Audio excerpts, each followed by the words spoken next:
খেলা হবে এবং 7ই জানুয়ারি নির্বাচনের পর আপনি বলেছিলেন যে ফাইনাল খেলা শেষ, বিএনপির আর কোনো ভবিষ্যৎ নেই এবং তারপর আসলে বলেছিলেন যে তারেক রহমান ভুয়া, বিএনপির কর্মসূচি ভুয়া, বিএনপি ভুয়া, এরকম।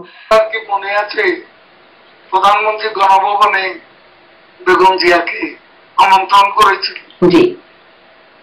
তিনি কি এসেছিলেন? না, উল্টো গালিগালাজ করেছে, অকথ্য ভাষা। আব্দুল হামিদ 80 ঊর্ধ্ব একজন ব্যক্তি, তিনি সাহস করে দেশে ফিরতে পারলে আপনারা সেই সাহসটা পাচ্ছেন না কেন? ইউনূস সরকারের পক্ষ থেকে আপনি কি কোনো গ্যারান্টি দিতে পারবেন? আব্দুল হামিদ কি সেই গ্যারান্টি পেয়েছিলেন? রাজনীতি করে দেশের জনগণের জন্য, জনগণের কাছে কোনো ভুল স্বীকার করতে আমাদের কোনো এ ব্যাপারে কোন প্রকার অস্বীকৃতি থাকবে। মানে ব্রিটিশ এমপি হিসেবে ভদ্রতা ভব্যতার পরিচয় দিচ্ছেন তিনি, কিন্তু বাংলাদেশের সাবেক এমপি মন্ত্রী হিসেবে বা প্রধানমন্ত্রী হিসেবে সেখানে ভদ্রতা ভব্যতার প্রয়োজন নাই। তখন জঙ্গি, সুদখোর বা মানে তখন যা খুশি খুনি এগুলো বলে ফেলা যায়, তখন আসলে ভদ্রতা ভব্যতার সমস্যা হয় না। আপনি তো এখন বায়াসড। 5ই আগস্টের পেছনে আপনার ভূমিকাকেও একটা দায়ী করা হয়, অনেকে আপনাকে নিয়ে অনেক সমালোচনা করেন আপনার দলের ভেতরেই, যে সেই সময় ছাত্রলীগ আন্দোলন দমনে যথেষ্ট। কোথায় আমি ছাত্রলীগকে যথেষ্ট বলেছি? আমি চ্যালেঞ্জ করছি, আমি এই কথা বলেছিলেন আওয়ামী লীগ ক্ষমতায় না থাকলে টাকা পয়সা নিয়ে পালাতে হবে, তা কি ভাবেন না? আপনি কি তখনই উপলব্ধি করেছিলেন যে এরকম একটা পরিণতি হতে পারে? কিন্তু আপনার বিরুদ্ধেই, আপনার এবং আপনাদের মতো সিনিয়র কেন্দ্রীয় নেতাদের বিরুদ্ধে লুটপাটের যে অভিযোগ, যে একটা অভিযোগ একদম আপনাদের নেতারাই আমার এই অনুষ্ঠানে এসেই বলেছেন, মনোনয়ন বাণিজ্য। আপনিও ছিলেন। আপনি প্রমাণ করেন। অখাদ্য মানুষের এত ডিমান্ড কেন আপনার কাছে? আপনি আওয়ামী লীগের সাধারণ সম্পাদক, তো যাকে আপনার কি সেটা তো মনে হয় না। কিন্তু আপনি বলেছিলেন পালাবো না। কোথায় পালাবো? বাংলাদেশে জন্ম, বাংলাদেশেই থাকবো। আমরা যেটা জানছি, লন্ডনে বর্তমান বাংলাদেশের প্রধান উপদেষ্টা ডক্টর ইউনূসের সাথে বিএনপির ভারপ্রাপ্ত চেয়ারপারসন তারেক রহমানের সাক্ষাৎ হতে যাচ্ছে। এটি আওয়ামী লীগের জন্য কেমন বার্তা? এবং এই সাক্ষাতের দুটো ফল হতে পারে। এক হতে পারে যে যেটা আশা করা হচ্ছে, সবাই আশা করছে, বাংলাদেশে বলছে যে সংকটের একটা সমাধান, অথবা এই দ্বন্দ্ব আরো বাড়তে পারে। কোনটার প্রভাব আপনাদের উপর কেমন, বা প্রভাব আছে কিনা?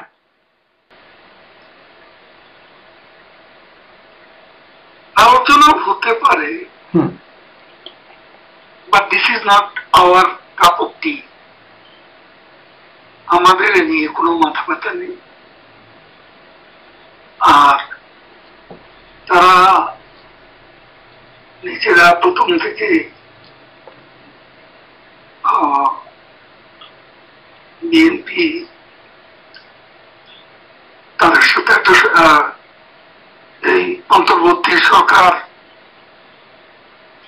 প্রফেসর ইউনূসের সাথে একটা সম্পর্ক রেখেই চলছেন। তাদের মধ্যে কিছু কিছু ভিন্ন মত এবং মতভেদের খবরও সবাই পাচ্ছেন। তো এটা তাদের একটা নিজেদের মধ্যে সদ্ভাব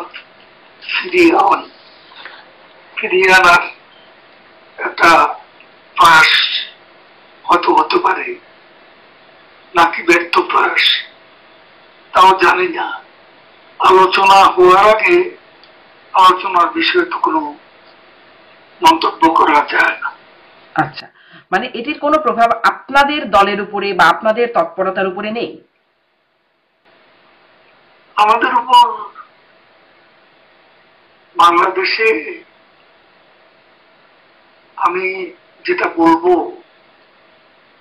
এই আলোচনাটার ফলাফল কি দাঁড়ায় সেটা আমরা ক্লোজলি অবজার্ভ করছি।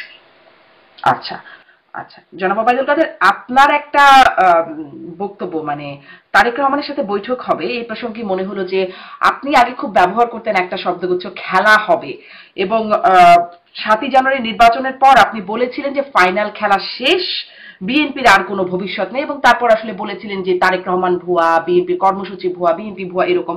এখন যখন তারেক রহমানকে ভবিষ্যৎ প্রধানমন্ত্রী হিসেবে গণ্য করা হচ্ছে, তখন কি মনে হয় মানে আপনার সেই বক্তব্য বা সেই শব্দগুচ্ছগুলোর জন্য কি আপনি কোনোভাবে বিব্রত বোধ করেন?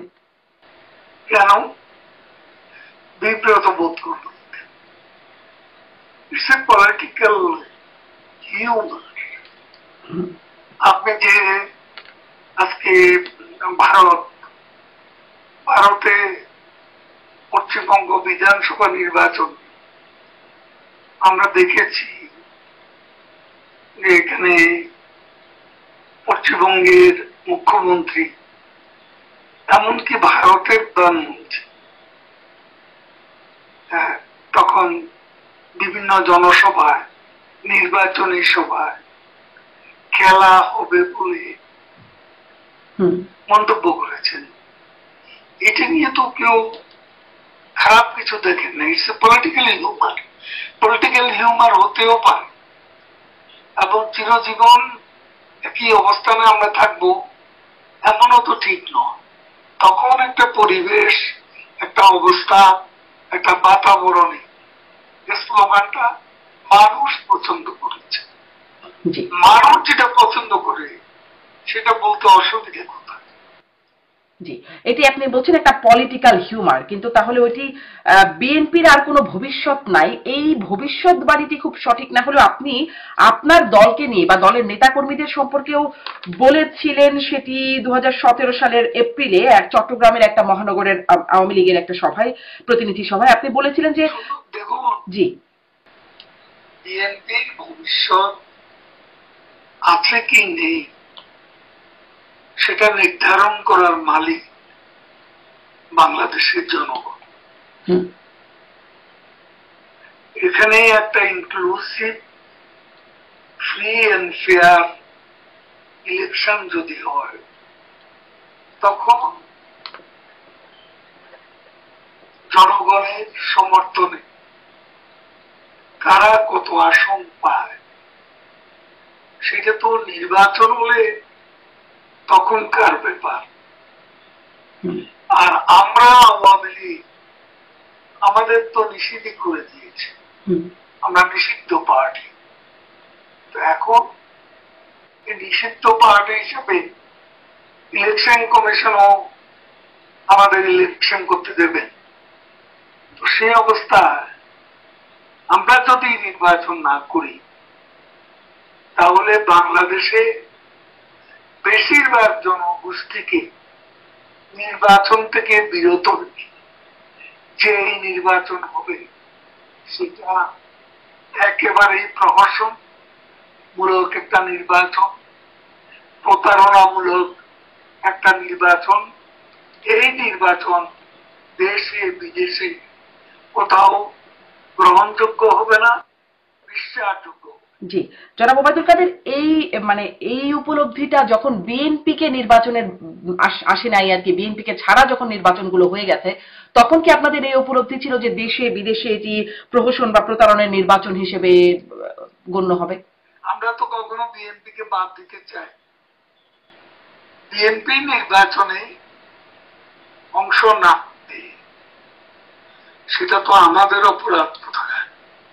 তারা নির্বাচনে অংশগ্রহণ করেন, এটা তাদের দলের সিদ্ধান্ত। কিন্তু বিএনপি নির্বাচন করতে পারে এমন তো আওয়ামী লীগ সরকারের পক্ষ থেকে বা তখনকার নির্বাচন কমিশন থেকে বিএনপিকে বাদ দিয়ে ইলেকশন হবে এমন কোন সিদ্ধান্ত তো ছিল না।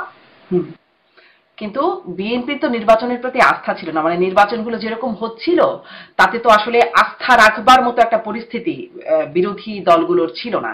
সেক্ষেত্রে নির্বাচন করলেই বা কি হতো, যেমনটা 18-তে হয়েছে। মানে বিএনপি কেন নির্বাচনে যাবে? ওরকম একটা পরিস্থিতি থেকে আপনারা এখন নির্বাচনে যেতেন যদি নির্বাচনে যাওয়ার মতো? বিএনপি তো সেই নির্বাচন তো আইনসিদ্ধ করেছে। প্রেসিডেন্ট নির্বাচনে হা না ভোট 114% ভোটও পড়েছিল। সেই নির্বাচন তো আইনসিদ্ধ। 2001 সালে দেখেছি আমরা সকাল 11টার আগে ভোট শেষ। গুন্ডা দিয়ে মাস্তান ব্যবহার করে এবং সরকারি নানা কলা কৌশল ব্যবহার করে নির্বাচন শেষ করে দেওয়া হয়েছে। নির্বাচন যাকে বলে সে নির্বাচন হয়েছে আসলে বিএনপির আমলে প্রহসনমূলক নির্বাচন।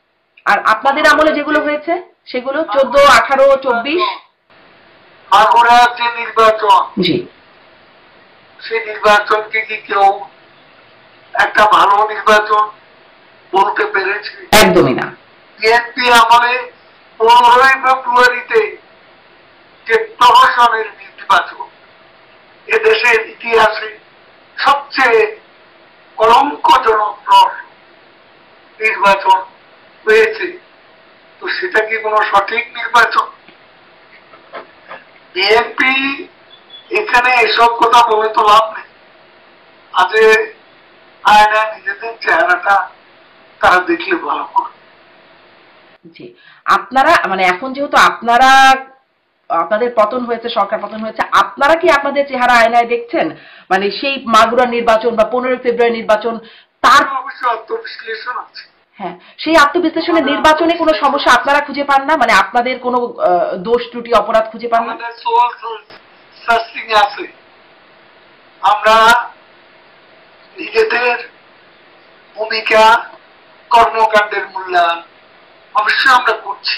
জি, সেই মূল্যায়নের মধ্যে কি নির্বাচনে আপনাদের কি অবস্থা বা আপনারা কিভাবে নির্বাচনগুলো করেছেন, 3টি বিতর্কিত নির্বাচন, সেটি নিয়ে আপনারা মূল্যায়ন করছেন না? সব করছি, কিন্তু আমি যেগুলো বলছি সেগুলো কি আপনার ভালো লাগছে না? সেগুলো বাস্তবতা। আপনি আরেকটা বাস্তবতার কথা বলছেন, অতীতের কথা বলছেন। তো এখন আপনি অন্যকে দোষ দেবেন, আপনি নিজে ভালো থাকলে তো আরেকজনকে দোষ দিতে পারেন। আপনার নিজেরই তো গোলমেলে অবস্থা, আপনারা নিজেরাই তো নির্বাচন করেছেন গণবিরোধী নির্বাচন, প্রহসনমূলক নির্বাচন। তারপরও আমি এই মুহূর্তে আমি কাউকে অববাদ দিতে চাই না।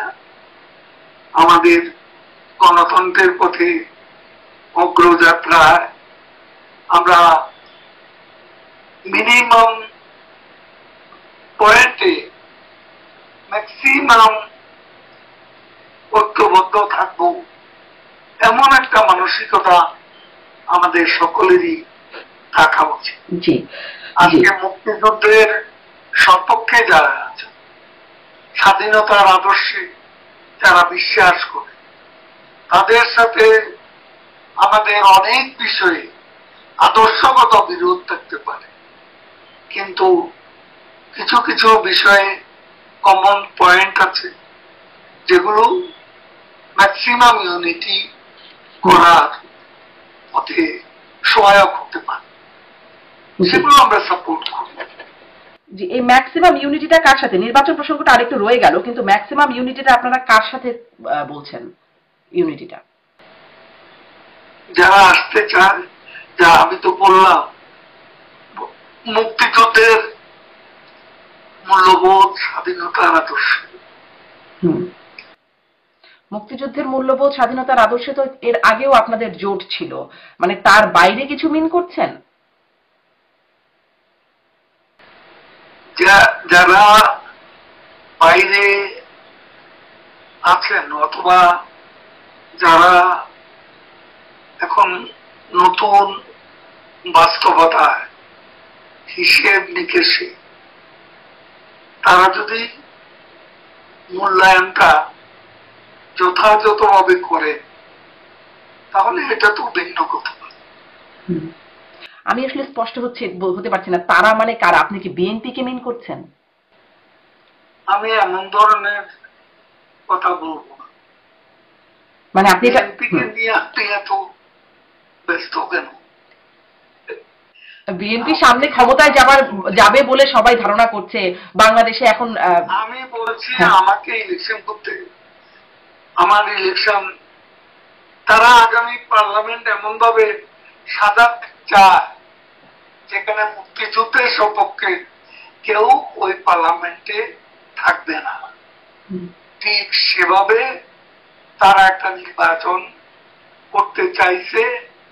ইউনূস প্রেসিডেন্টের একটা গ্রহণযোগ্য,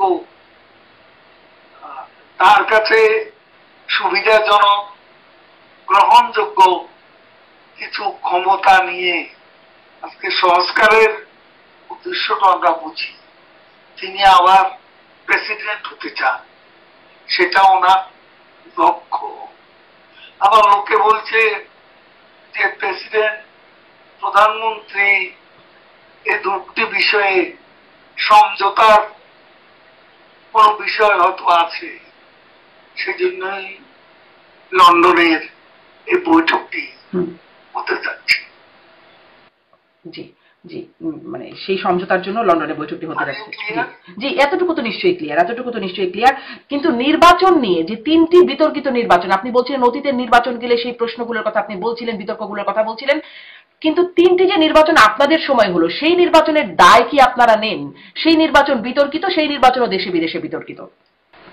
কোন নির্বাচন? 14, 18, 24। 14, 18 এবং 24। 2014, 2018, 2024।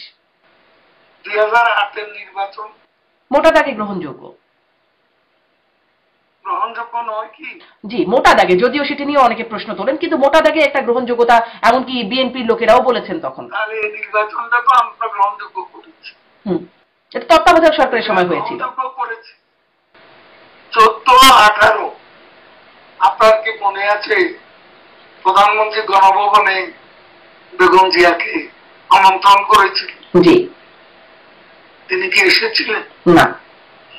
উল্টো গালিগালাজ করেছে, অকথ্য ভাষা।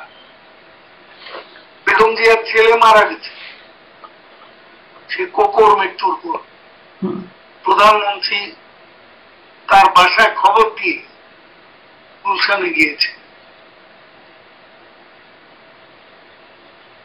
বাইরের দরজা বন্ধ, ভেতরের দরজা বন্ধ, তাকে ঢুকতে দেওয়া হয়। কিন্তু তাই বলে গ্রহণযোগ্য নির্বাচনের অধিকার থেকে, মানে কোন রাজনীতি? আপনি সেটা বলতেই পারেন জনাব ওবায়দুল কাদের। ঘরের দরজা জি বন্ধ না হতো, সংলাপের দুয়ারও এদেশে এইভাবে বন্ধ হওয়ার কথা ছিল।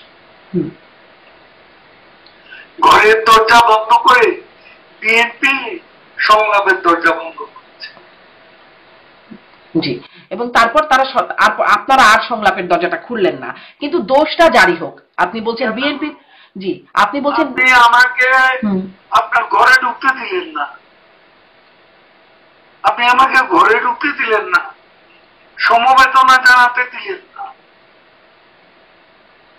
সেটা কি আমি বলবো না? সেটা কি অসত্য? 2018 সালের নির্বাচন নিয়ে কথা বলতে পারেন, কিন্তু প্রমাণ তো যারা অভিযোগ করেন তারা কোনো প্রমাণ তো দিতে পারে। একটা পার্টিকুলার সংসদ এলাকা নির্বাচন যদি খারাপ নির্বাচন হোক, রাতের আধারে ভোটের কথা বল, আধারে ভোট কোথায় হয়েছে সেটা যদি প্রমাণ না থাকে, নির্বাচন কমিশনে যদি অভিযোগ না থাকে, আদালতে যদি অভিযোগ না থাকে, তাহলে আমি কি করে এটাকে মেনে নেব? জনাব ওবায়দুল কাদের সবগুলোই ছিল। আপনি যদি দেখেন গণমাধ্যমে এসেছে, বিবিসির গণমাধ্যমে এসেছে যে সকালবেলা গিয়ে ভোটের বাক্স ভরা দেখেছে, এই প্রতিবেদনটি বিবিসি তে এসেছে। আপনাদের মানে নির্বাচন কমিশনের ওয়েবসাইট থেকে নির্বাচন, জনাব ওবায়দুল কাদের একটু বলি, এই অভিযোগগুলো আপনারা যেহেতু পান না একটু বলি, এটি মানে নির্বাচন কমিশনের ওয়েবসাইটে যে ফলাফল, পূর্ণাঙ্গ ফলাফল, সেখানে দেখা গেছে 213টি কেন্দ্রে শতভাগ ভোট পড়েছে, 96 থেকে 100% ভোট পড়েছে 1418টি কেন্দ্রে। 586টি কেন্দ্রে সবগুলো ভোট পড়েছে নৌকা প্রতীকে, অন্য প্রতীকে কোনো ভোট পড়ে নাই, যেটিকে আসলে তৎকালীন যে প্রধান নির্বাচন কমিশনার নুরুল হুদা তিনিও এটিকে স্বাভাবিক নয় বলে মন্তব্য করেছিলেন। নির্বাচনে কি হয়েছে, কত ভোট পড়েছে, কত আসনে ভোট হয়েছে, কত বিনা প্রতিদ্বন্দ্বিতা হয়েছে, সেটা নিয়ে তো আপনার কোন নির্বাচনে বিশেষ আপনি করতে অক্ষম। কোন নির্বাচনে? আচ্ছা, 15ই ফেব্রুয়ারি নির্বাচনের একটা ফল তো তারপরে বিএনপি ভোগ করেছে, তার জন্য তো অনেক সমালোচনা বিএনপির আছেই, কিন্তু যেই নির্বাচনগুলোর কারণে পরবর্তীতে মানে একটার পর একটা নির্বাচন 14, 18, 24 একটার পর একটা নির্বাচনে মানুষ যে তার মানে প্রাপ্য ভোটাধিকার থেকে বঞ্চিত হচ্ছিল, এর দায় কি আপনারা নেবেন কিনা? 15ই ফেব্রুয়ারির দায় বহুবার বিএনপিকে দেওয়া হয়েছে। এটা কোনো অভিযোগ তো ছিল না, বিএনপিকে দেয়া হয়েছে, বিএনপি কি দায় স্বীকার করেছে? তাহলে আমাকে কেন বলছেন দায় স্বীকার? মানে বিএনপি যা করবে আপনারাও তাই করবেন? অবশ্যই আছে, হ্যাঁ, সেটা সময় মতো আমরা প্রকাশ করব। কিন্তু মানুষ আসলে মানুষের আপনারা জনগণের রাজনীতি করেন, আমরা জনগণের রাজনীতি করি, যা বলবো জনগণ, আচ্ছা সেটা দেশের মাটিতে আচ্ছা সময় আসলে বলবো। আমরা তো এখন কোথাও দাঁড়াতেই পারি। তার মানে এটা স্পষ্ট হলাম যে আপনারা এই 3টি নির্বাচনে আপনারা কোনো দায় এখন পর্যন্ত স্বীকার করছেন না, ভবিষ্যতে স্বীকার করবেন কিনা সেটা আপনারা চিন্তা করবেন। এটাই কি সামারি? আমি এ ধরনের কথা বলি। আমাকে একটু সামারি বলবেন যে আপনারা 3টি নির্বাচনের দায় স্বীকার করেন করেন না? মূল্যায়ন আছে, হ্যাঁ, সেটা সময় মতো আমরা বলব। আচ্ছা, সময়ের মাটিতে রাজনীতি করে দেশের জনগণের জন্য, জনগণের কাছে কোনো ভুল স্বীকার করতে আমাদের কোনো এ ব্যাপারে কোন প্রকার অস্বীকৃতি থাকবে। আমাদের এই প্রোগ্রামগুলো দেশের মানুষই দেখছে, আমরা দেশের মানুষের জন্যই আসলে এই সাংবাদিকতাটা। আপনি যদি এখানেও বলেন দেশের মানুষই আসলে হ্যাঁ, আমেরিকায় বসে কি ক্ষমা চাইবে বাংলাদেশের জনগণের কাছে? সমস্যা কি? মানে ক্ষমা চাওয়ার মতো অবস্থা থাকলে সমস্যা কি? বার্তাটা তো বাংলাদেশের জনগণের কাছেই পৌঁছাচ্ছে। না, আমি আমার দেশের গিয়ে আমার দেশের জনগণের কাছে আমি বলবো। আচ্ছা, স্পষ্ট। আপনি জি জি স্পষ্ট। আপনি আমি পরের প্রশ্নে যাই যে প্রশ্ন থেকে আপনি সরাতে তো পারবেন না। আচ্ছা ঠিক আছে, আমি এখন নিজেই সরে যাই। আপনি দেশের জনগণের কাছে গিয়ে যখন ক্ষমা চাইবেন তখন আমরা নিশ্চয়ই দেখবো যে কেন ক্ষমা চাচ্ছেন, কতটা ক্ষমা চাচ্ছেন বা আদৌ চাচ্ছেন কিনা। আপনারা দেশে যাবেন সাথে সাথে হ্যাঁ, একটা রাজনৈতিক দল হিসাবে অন্য যারা নির্বাচনের নামে প্রহসন করেছে তাদেরকে কি আপনি বলবেন না ক্ষমা চাইতে? বলবেন কি না?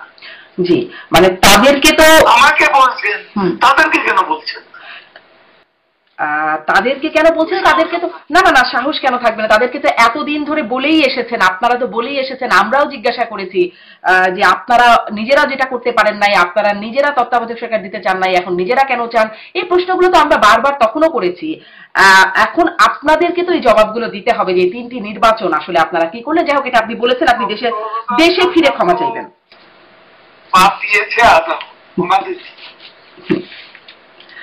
জি, আদালতের যে মানে সর্বোচ্চ আদালত আমরা তো বাদ দিই। এখনো আদালত 21শে আগস্টের মামলার রায় বাতিল হয়ে যাক, মানে সবাই ছাড়া পেয়ে যাচ্ছে, এটিএম আজহারুল ইসলাম ছাড়া পেয়ে যাচ্ছেন, আদালতের রায়ে সবকিছু হচ্ছে। অতএব আদালতের জায়গায় থাকুক। আমি আপনার কাছে আসি, আপনারা দেশে ফেরার কথা বলছেন, দেশে ফিরে ক্ষমা চাইবেন। দেশে আপনারা ফিরবেন কিভাবে, কখন, সেই পরিকল্পনাটা কি? যদি জিজ্ঞাসা করি যে সম্প্রতি আব্দুল হামিদ সাবেক রাষ্ট্রপতি, তিনি চিকিৎসার জন্য বাইরে এসে তখন অনেক আলোচনা হলো, 1 মাস পরে তিনি দেশে ফিরে গেলেন। আপনিও যখন সরব হলেন, কথা বলতে শুরু করলেন 9.5 মাস পর, তখন প্রথমেই বলছিলেন যে আপনার শারীরিক অবস্থা, অসুস্থতা, আপনাকে ওষুধ খেতে হয়, এজন্য আপনি ঝুঁকিটা নিতে পারেন নাই, আপনি আত্মগোপনে ছিলেন এবং তারপর দেশ থেকে চলে আসছেন। আব্দুল হামিদ 80 ঊর্ধ্ব একজন ব্যক্তি, তিনি সাহস করে দেশে ফিরতে পারলে আপনারা সেই সাহসটা পাচ্ছেন না কেন?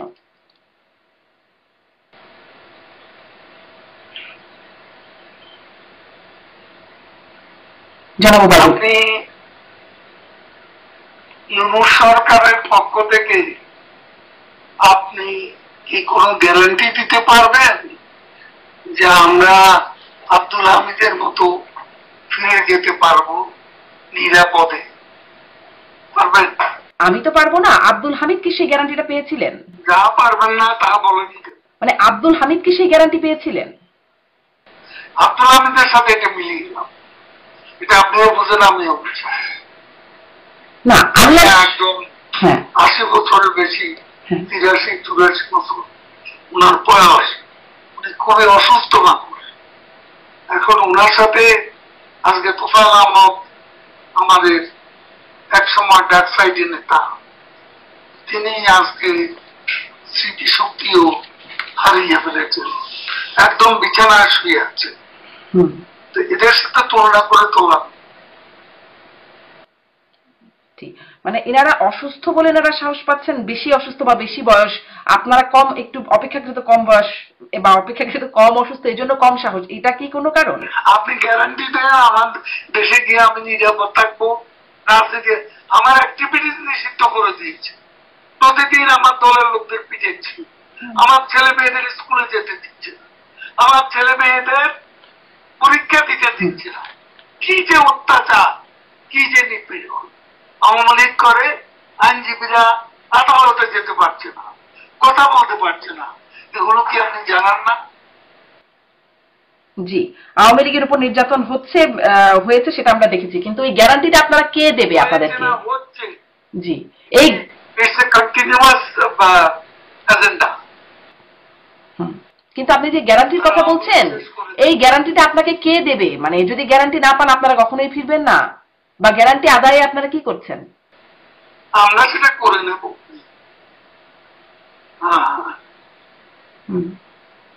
কিভাবে করে নেবেন? মানে যদি খোলা না থাকে আমরা পথ করে নেব, কারণ আমরা রাজনীতি করি।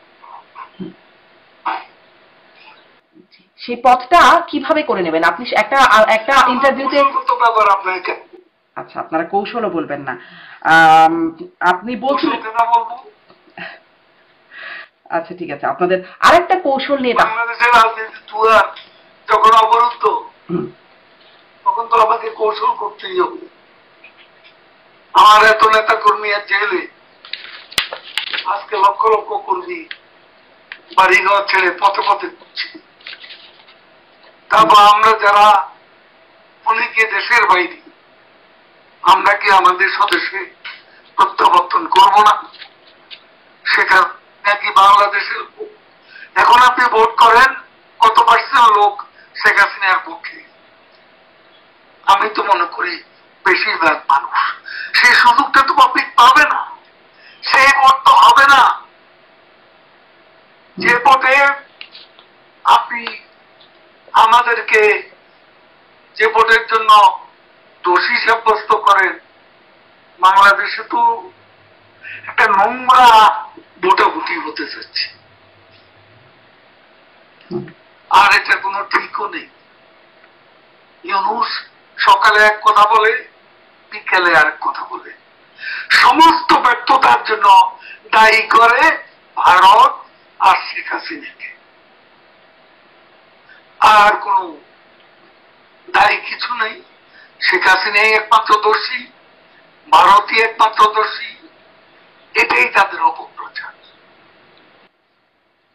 তো এখন রাখি না, আরেকটু কথা আছে। আপনি কৌশলের কথা বলছিলেন, আমরা দেখলাম সম্প্রতি ডক্টর ইউনূসের যুক্তরাজ্য সফর নিয়ে একটু কথা বলি, যে সেখানে আমরা দেখলাম টিউলিপ সিদ্দিকী, তিনি শেখ হাসিনার ভাগ্নি শেখ রেহানার মেয়ে, তিনি ডক্টর ইউনূসের কাছে একটা চিঠি লিখেছেন তার সাক্ষাৎ প্রত্যাশা করে, যেখানে তিনি তার বেশ প্রশংসা করছেন, তার ভূমিকাকে, ঐতিহাসিক ভূমিকায় তিনি অনুপ্রাণিত, জনকল্যাণে তার ভূমিকার কথা স্বীকৃতি করছেন, মানে এরকম বেশ প্রশংসা করে একটা চিঠি লিখেছেন। অন্যদিকে সাবেক প্রধানমন্ত্রী শেখ হাসিনার পুত্র সজীব অজিত জয়, তিনি ফেসবুকে একটি পোস্ট শেয়ার করেছেন যে কেন ব্রিটিশ প্রধানমন্ত্রীর ডক্টর ইউনূসের সাথে দেখা করা উচিত না, তিনি নানান কারণে নেতিবাচক ভূমিকা, আওয়ামী লীগকে নির্যাতন, মানবাধিকার লঙ্ঘনের ঘটনা, এই বিষয়গুলোকে উল্লেখ করে। আছে তো, কিন্তু আমার কথা হচ্ছে যে দুটি বিষয় সাংঘর্ষিক হয়ে গেল না। উনি কি ইলেক্টেড গভর্নমেন্ট? না ইলেক্টেড গভর্নমেন্ট না, ইলেক্টেড গভর্নমেন্ট না, কনস্টিটিউশনাল গভর্নমেন্ট। তাহলে এখানে সমালোচনা করে সজীব ওয়াজেদ জয় কি ভুল করেছে? মানে তাহলে এই দুটো থেকে তাকে তাকে একেবারে বিনে অপরাধে তার উপর একটা শাস্তি চাপিয়ে দেওয়া হচ্ছে, এবং ইউনুস নিজে ব্যক্তিগতভাবে বঙ্গবন্ধু পরিবারের বিরুদ্ধে টিউলিপ সিদ্দিকী এবং সাইমন ওয়াজেদ পুতুল, আজকে তিনি আঞ্চলিক ডিরেক্টর ওয়ার্ল্ড হেলথ অর্গানাইজেশনের সে প্রতিষ্ঠানের কাছে চিঠি দিয়ে উনি নাকি একজন নোবেল লরিয়েট, শান্তির নোবেল লরিয়েট, অশান্তির কারিগর, তিনি হচ্ছেন শান্তির নোবেল বিজয়ী। জি জি, আপনারা ডক্টর ইউনূসের সমালোচনা করতেই পারেন, কিন্তু আমার প্রশ্নটা হচ্ছে যে বঙ্গবন্ধু পরিবারের কথা বলছেন, পরিবারের দুই সদস্য টিউলিপ সিদ্দিকী প্রশংসা করে সাক্ষাৎ চাইছেন, আর সজীব ওয়াজেদ জয় তিনি সাক্ষাৎ না করে, সমালোচনা করে সাক্ষাৎ যেন না দেন ব্রিটিশ প্রধানমন্ত্রী, সেজন্য বলছেন। মানে দুটিতে সম্পূর্ণ বিপরীত অবস্থান। আপনি কৌশলের কথা বলছিলেন। আমরা তো বলবো আনইলেক্টেড, আনকনস্টিটিউশনাল বাংলাদেশে একটা জঙ্গিবাদী উত্থানের বিস্ফোরণের নায়ক, তাকে একটা ইলেকটেড গভর্নমেন্ট কেন সেই সুযোগটা দেবে? তাহলে টিউলিপ সিদ্দিকী এমপি হিসেবে তারা কি সবাইকে দেন এই সুযোগ? ব্রিটিশ এমপি হিসেবে টিউলিপ সিদ্দিক যা করছেন সেটি কি তিনি শুধুমাত্র নিজের স্বার্থে এরকমটা করছেন? এটি কেন করছেন যদি আপনার এই অবস্থান সঠিক হয়? তো সেটার জন্য তো সে পার্সোনালি কথা বলতে চাইছে। তার অপরাধ কোথায় সেটা তো তার পার্লামেন্ট তদন্ত করে পায়নি। এখন ইউনূস সাহেব কোথায় পেলে সেটা তো মানে সজীব ওয়াজেদ জয় যেখানে বা আপনারা যেখানে বলছেন জঙ্গি মানবাধিকার লঙ্ঘনের কথা বলছেন, সেখানে টিউলিপ সিদ্দিকী ঐতিহাসিক ভূমিকায় অনুপ্রাণিত হচ্ছেন, তার প্রশংসা করছেন। মানে এটি কেমন হয়ে গেল বিষয়টা? দেখুন, আমি তার চিঠিটা দেখিনি, পড়িও। যে কোনো কিছু বলার কারো কাছে একটা চিঠি লেখারও মধ্যে ভদ্রতা ভব্যতার ব্যাপার আছে। সেই ভদ্রতা ভব্যতার ব্যাপার কি আপনাদের নাই? ব্রিটিশ পার্লামেন্টের একজন সদস্য, সেই হিসাবে তার নিজের একটা এখানে নিজের একটা ভদ্রতা ভব্যতার প্রশ্ন আছে, অপরের প্রতি সম্মান বোধের বিষয় আছে, সেটা এক কথা। আর এখানে তাকে নিরপরাধ ব্যক্তিকে অপরাধী সাব্যস্ত করা হলো কেন? কেন তিনি পার্সোনালি এত ইন্টারেস্টেড হতেন টিউলিপ সিদ্দিকী, যে বারবার ওখানে জনগণের বিপুল ভোটে নির্বাচন, সেটাও কি আপনি আওয়ামী লীগের নির্বাচন? না না না, একদমই না। তিনি নির্বাচিত হয়েই পার্লামেন্টে গেছেন বা মন্ত্রীও হয়েছেন তিনি। মানে ব্রিটিশ এমপি হিসেবে ভদ্রতা ভব্যতার পরিচয় দিচ্ছেন তিনি, কিন্তু বাংলাদেশের সাবেক এমপি মন্ত্রী হিসেবে বা প্রধানমন্ত্রী হিসেবে সেখানে ভদ্রতা ভব্যতার প্রয়োজন নাই। তখন জঙ্গি, সুদখোর বা মানে তখন যা খুশি খুনি এগুলো বলে ফেলা যায়, তখন আসলে ভদ্রতা ভব্যতার সমস্যা হয় না। আপনি তো এখন বায়াসড। মানে আপনার দুইটি বক্তব্যকে আমি একটু মিলিয়ে বলার চেষ্টা করছি যে টিউলিপ সিদ্দিকীটা যদি ভদ্রতা ভব্যতা হয়। আমি এই জন্য আপনাকে দিতে চাই, আপনি তো প্রথম থেকে বায়াস, প্রথম থেকে অ্যাটাক শুরু করছেন। আপনি একজন সাংবাদিক জনাব ওবায়দুল কাদের, আপনিও সাংবাদিকতা করেছেন, আমার কাজে একটু কঠিন প্রশ্ন করা। সাংবাদিকতা কি এভাবে করে? সাংবাদিকতারও একটা নর্মস আছে, একটা নর্মস আছে, ভদ্রভাবে অনেক কঠিন কথা বলা যায়। জি, আমি খুবই চেষ্টা করছি জনাব ওবায়দুল কাদের একটু ভদ্রভাবেই জিজ্ঞাসা করা যে টিউলিপ সিদ্দিকীটা যদি আপনি ভদ্রতা ভব্যতা বলেন, যে ব্রিটিশ এমপি হিসেবে তার ভদ্রতা। You are losing your cool.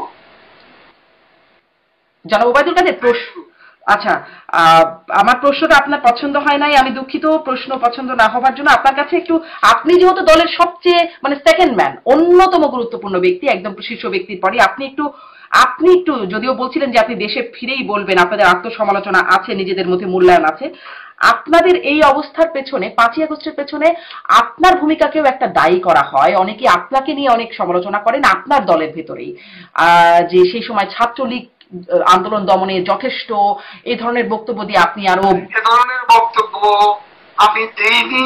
আপনি যদি প্রমাণ করতে পারেন তাহলে আমি যে কোনো শাস্তি। আপনি বলেন নাই জনাব ওবায়দুল কাদের যে আত্মস্বীকৃত রাজাকারদের, আমার সে উচ্চারণটা তা ছিল না। কি ছিল? সাংবাদিকদের অংশ। হ্যাঁ, আপনি নেন বাংলাদেশের সেদিনের যে নিউজ পেপার, সেদিনে যে আপনি টেলিভিশনে আমার তো কথাগুলো আছে, সে কথাগুলো নেই। কোথায় আমি ছাত্রলীগকে যথেষ্ট বলেছি? আমি চ্যালেঞ্জ করছি, আমি এই কথা বলি। মানে সবগুলো গণমাধ্যমেই দেখছি মিথ্যা অপবাদ একজন মানুষকে। আচ্ছা, আপনি কি বলেছিলেন আমাকে আরেকবার একটু রিকল করিয়ে দেবেন, আরেকবার একটু বলবেন, কারণ সবগুলো গণমাধ্যমে এই খবর কনফার্ম করছে যে আত্মস্বীকৃত রাজাকারদের বিরুদ্ধে মানে ছাত্রলীগই যথেষ্ট। আপনি বললে আমি কোট করব। নো, আমি এই কথা বলিনি। আপনি আসলে তাহলে কি বলেছিলেন? আমি যা বলছি, আপনি ওই ভিডিওটা নিয়ে আসেন, ভিডিওটা নিয়ে আসেন, বাংলাদেশে আছে সেটা। জি, সেখানে ভিডিওতে আমার মানে যত কোথাও ছাত্রলীগ যথেষ্ট ওই কথা বলা। জি, মানে আপনি কি বলেছেন সেটা কি আপনি এখন বলবেন? আমি আপনার কাছে চ্যালেঞ্জ করছি। হ্যাঁ, এটা একদম অসত্য, ফ্যাব্রিকেটেড, মোটিভেটেড। আচ্ছা, আমি মানে আপনাকে কোট করতে পারি, যেখানে বলা হচ্ছে যে কোটা বিরোধী ছাত্র আন্দোলনে কতিপয় নেতারা যেসব বক্তব্য রেখেছে তার জবাব দেওয়ার জন্য আত্মস্বীকৃত রাজাকার যারা নিজেদের অধ্যুত্বপূর্ণ মানসিকতার প্রকাশ ঘটিয়েছে তার জবাব দেওয়ার জন্য ছাত্রলীগই যথেষ্ট, আনকোট। আচ্ছা, ঠিক আছে, তাহলে জনগণ নিশ্চয়ই বাংলাদেশ থেকে আমি তো চ্যালেঞ্জ করছি, যেসব সাংবাদিকের এই বক্তব্য সেদিন দাঁড় করিয়েছে, সাংবাদিকদের অনেকেই তো তখন ওই যে তখনকার যে বিস্ফোরণ, জঙ্গিবাদী বিস্ফোরণ, তার সমর্থক ছিল, অ্যাক্টিভিস্টও ছিল। জি, থ্যাংক ইউ।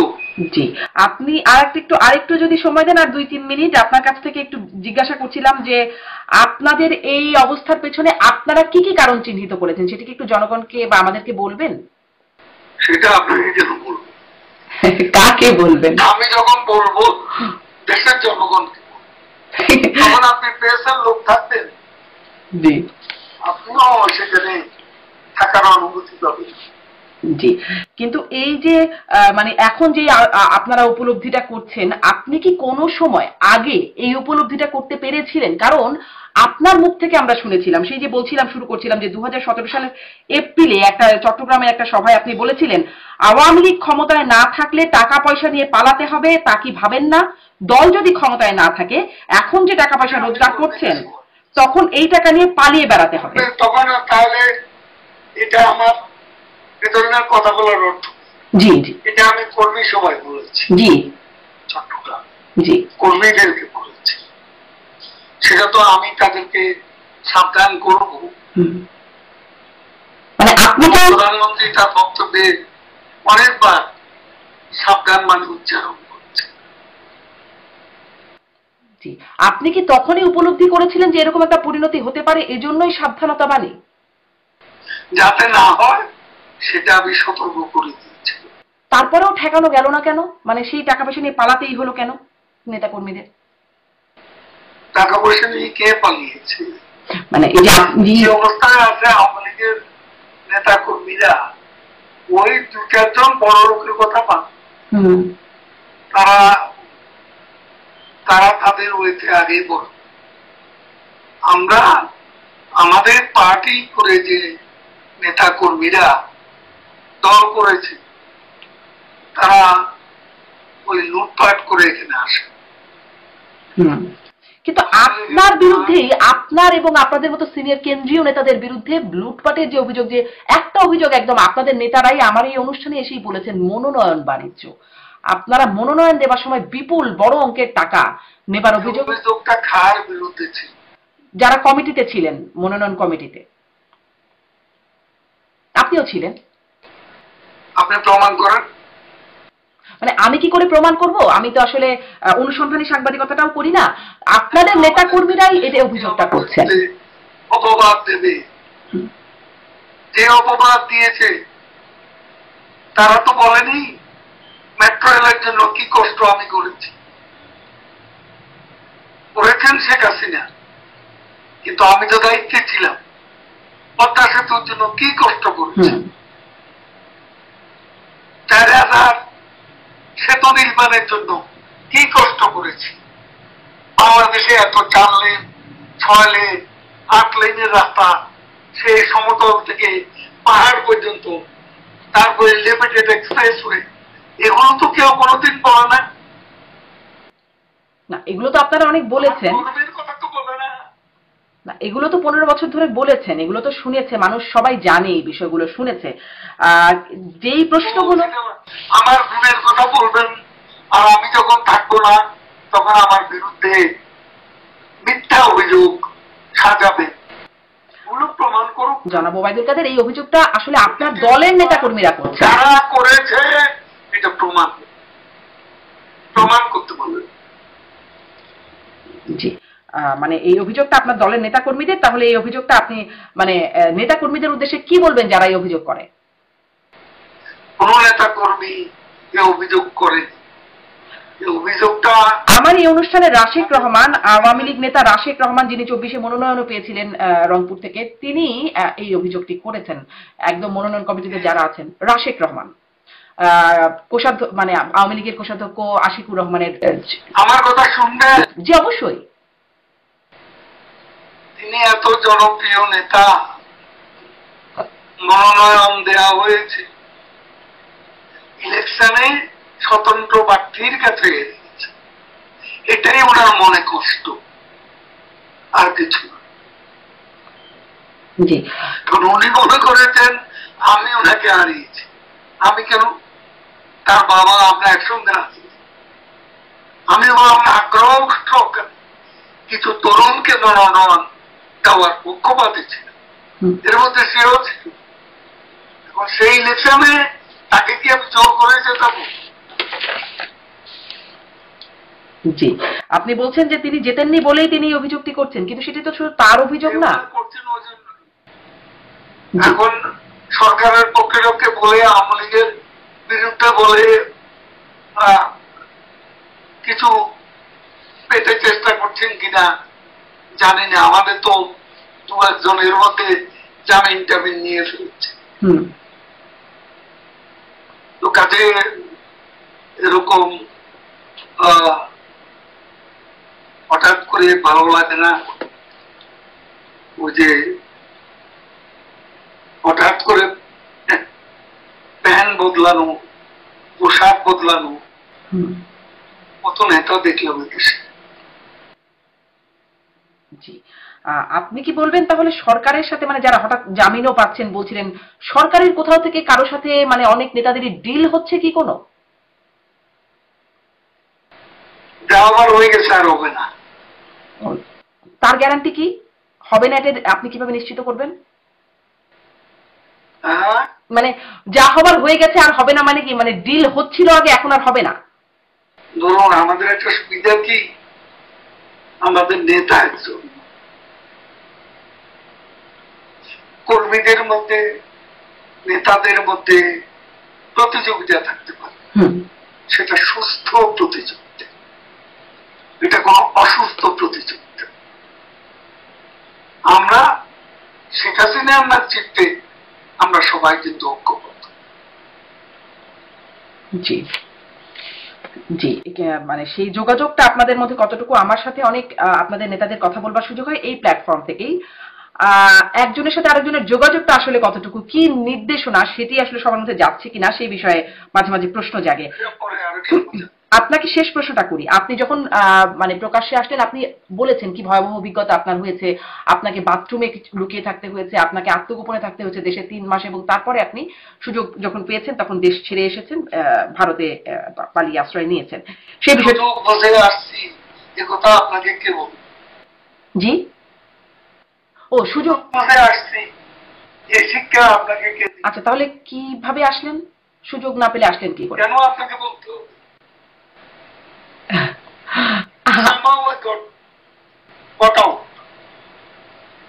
কিভাবে আপনাকে কেন বলবো? আচ্ছা আচ্ছা, আমাকে বলবেন না, ঠিক আছে, মানে বলেছেন তো অনেকটাই, এই জন্যই আপনাকে বলবো। জি, অনেক বলেছেন তো অনেকটাই, এই জন্যই আমি আসলে প্রশ্ন করছিলাম। কৌশলগত বিষয়টা এটা কি কোনো কৌশল যে এই সময় এসে আপনারা বলছেন যে কিভাবে আসলে আপনাদের ওই সময়টা কত ভয়াবহ অভিজ্ঞতার মধ্যে যেতে হয়েছে, আপনি বলার পর কথা নিচ্ছেন কেন? এত আকুতি, এত ইচ্ছা প্রকাশ করছেন কেন? মানুষ জানতে চায় জনাব ওবায়দুল কাদের, কাদের। অখাদ্য মানুষের এত ডিমান্ড কেন আপনার কাছে? আপনি আওয়ামী লীগের সাধারণ সম্পাদক। তো যাকে আপনার কি সেটা তো মনে হলো না।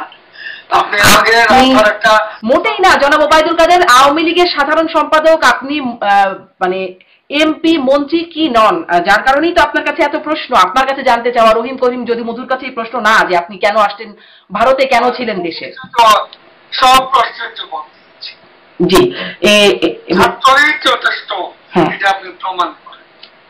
আমি শুধু আপনাকে এটা, আচ্ছা, আমি চেষ্টা করব ভিডিও ফুটেজটা বের করতে।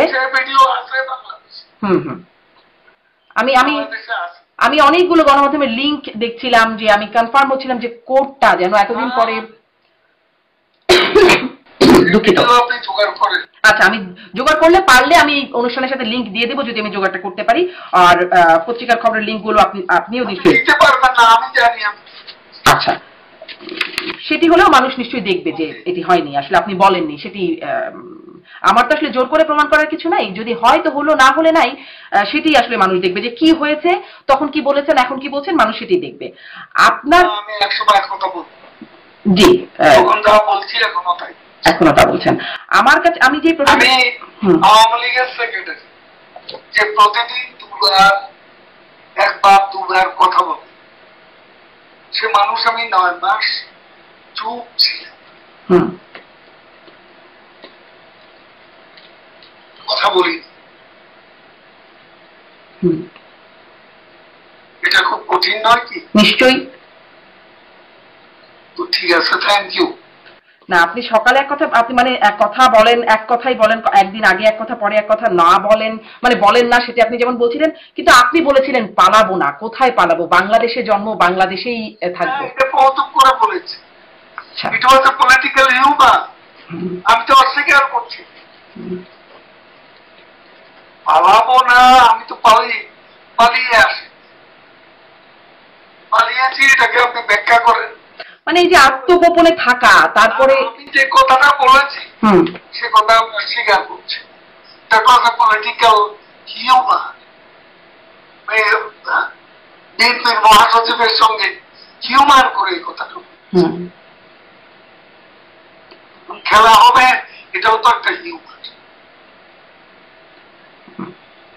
আচ্ছা, মানে পালাবো না, এটি আসলে কোনো মাহাত্ম্যপূর্ণ সেরকম কথা না, এটা একটা হিউমার ছিল। এখন অতএব ওই কথার সাথে বর্তমান পরিস্থিতি সাংঘর্ষিক নয়। অবশ্যই তখন ভঙ্গিটা কি ছিল, আপনি ভিডিওটা দেখেন। জি জি, আমি তো এসে বলছিলাম।